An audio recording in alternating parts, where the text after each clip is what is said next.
here's a top tip for making lactic cheese. I observed this curd and it seems ready to go. I'm just going to take my thermometer out for a second.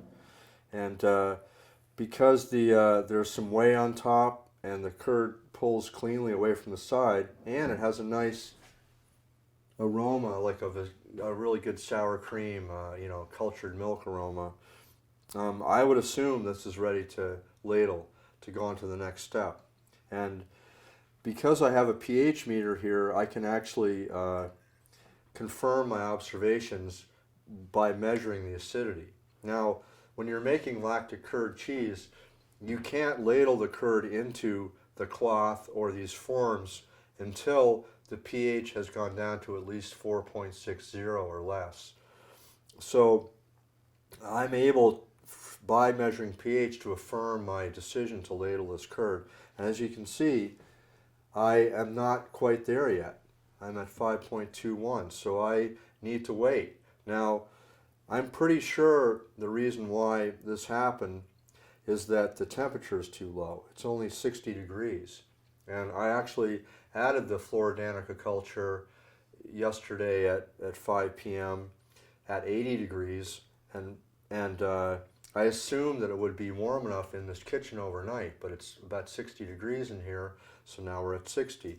Now what I could have done to prevent this from happening, this slow acidification, is I could have, after I put the top on, covered this pot with some blankets. I could have put it over near the wood stove.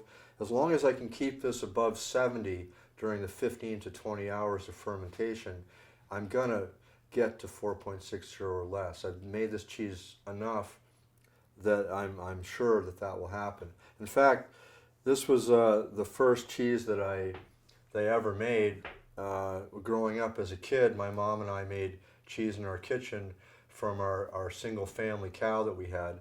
And then as a young man, my family started a cheese business, and this was actually our first commercial cheese that we ever made. And one of my first mistakes was going ahead and ladling the curd before there was enough acidity, so it did not drain properly. I had a pH meter, I measured it, it was probably around this pH, but I was impatient and I didn't believe the books, and I thought, it'll work anyway. Well, what happened, and this, I've heard these stories many times from other people who've made cheese at home, is that after I ladled it into the cloth, it started to drain a little bit. Well, it formed kind of a hard shell of curd that was stuck in the cloth, and then most of the curd that's still in the middle there just stayed wet and didn't drain very well. And so I just never got the right properly drained curd out of the pot.